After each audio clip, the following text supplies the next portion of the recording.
What would you do if the person you trust the most, the person you have pledged to spend the rest of your life with, turned out to be the primary suspect in the most terrible crime that you could ever imagine? Today, we dig into the horrific and terrible tale of Scott Peterson, a case that rocked the globe and highlighted concerns about love, treachery, and justice. Please join us as we journey through this tragedy. We will be investigating the facts, the drama that occurred in the courtroom, and the emotional toll that it had on everyone involved in this iconic case. Stay with us as we unravel the layers of this case. Our story starts in the gorgeous town of Modesto, which is located in the state of California. It is the 24th of December in the year 2002, a day that ought to have been filled with Christmas hoopla and a sense of celebration. On the other hand, for one family, this Christmas Eve would be the beginning of a nightmare that would get the attention of the whole country. At the age of 27, Laci Peterson was a vivacious young woman who was enjoying what many people would regard to be the American dream. She was 8 months pregnant with their first child, a boy whom they intended to call Connor. She was married to Scott Peterson, a guy who was both attractive and ambitious. The way they lived their lives seemed to be perfect, full of love and hope. However, behind the surface, there was a growing sense of unease. It was on that fateful Christmas Eve when Laci vanished without a trace. The last time anybody saw her, she was out walking their dog, and by the time evening rolled around, her absence had already taken on a worrying quality. In his statement to the authorities, Scott Peterson claimed that he had gone fishing at the Berkeley Marina on that particular day. This assertion would soon be subjected to a great deal of scrutiny. If you're intrigued by the twists and turns of true crime, make sure to subscribe and hit the notification bell so you're always in the know. The investigative phase of the process. It wasn't long before the hunt for Laci became a major topic of discussion in the media. Volunteers searched the area, and the Peterson family did their best to ensure that Laci was found safe and sound. On the other hand, as the days progressed into weeks, the situation became more alarming. On February 18th, 2003, the worst fears were fulfilled when the corpse of Laci, together with the body of her unborn boy, was found washed up in San Francisco Bay. An outpouring of sadness and outrage was triggered as a result of the finding of the dead. In a short amount of time, the inquiry moved its attention on Scott Peterson. The evidence against him started to accumulate, and what seemed to be a straightforward case of a missing individual developed into a complicated and controversial judicial struggle. Providing specifics regarding the evidence.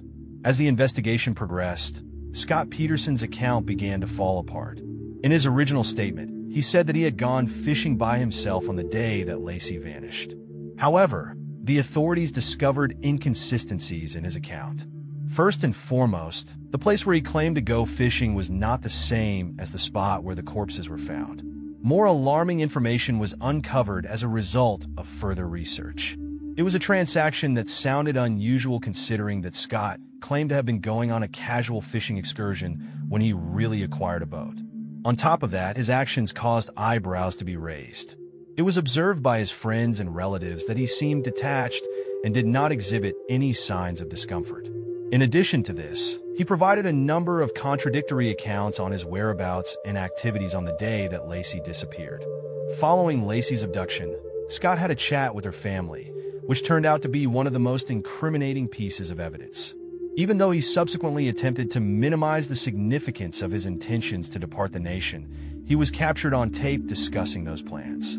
After considering this information in conjunction with the physical evidence, the detectives came to the conclusion that Scott was engaged in the murder of his wife.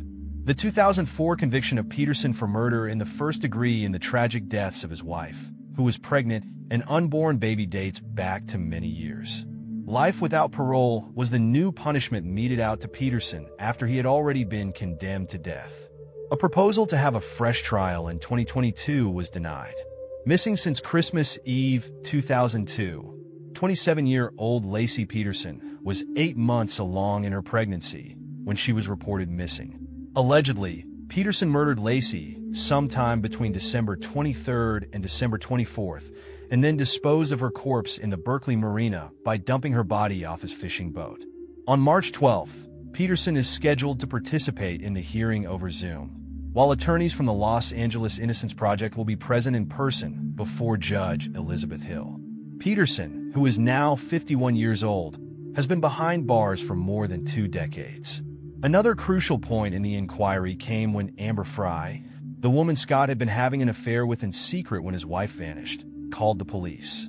The Netflix documentary series allowed Frey, a single mother at the time of her meeting with Scott in November 2002, weeks after a friend had seen him at a business conference in Anaheim, California, to break her silence and recount their meeting.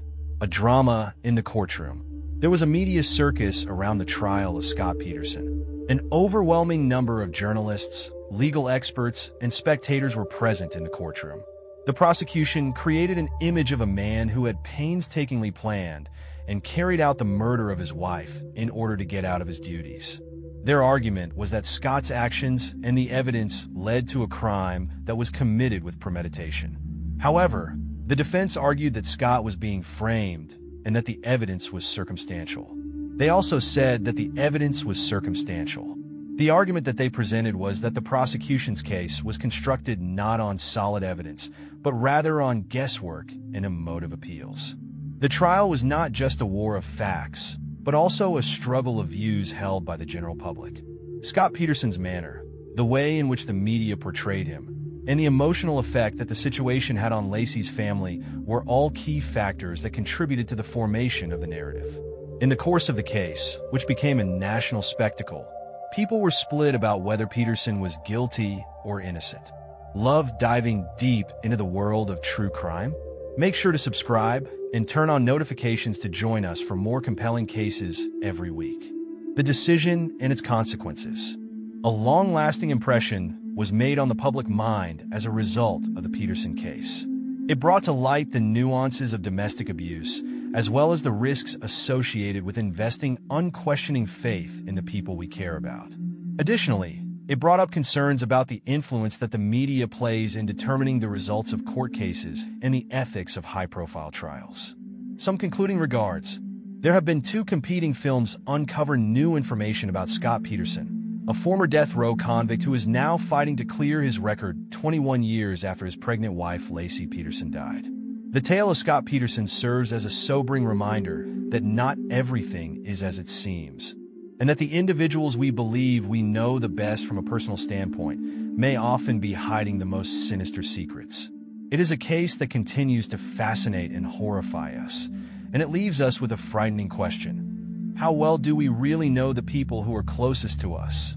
With that being said, I would like to thank you for watching and wish you a pleasant evening until we meet again.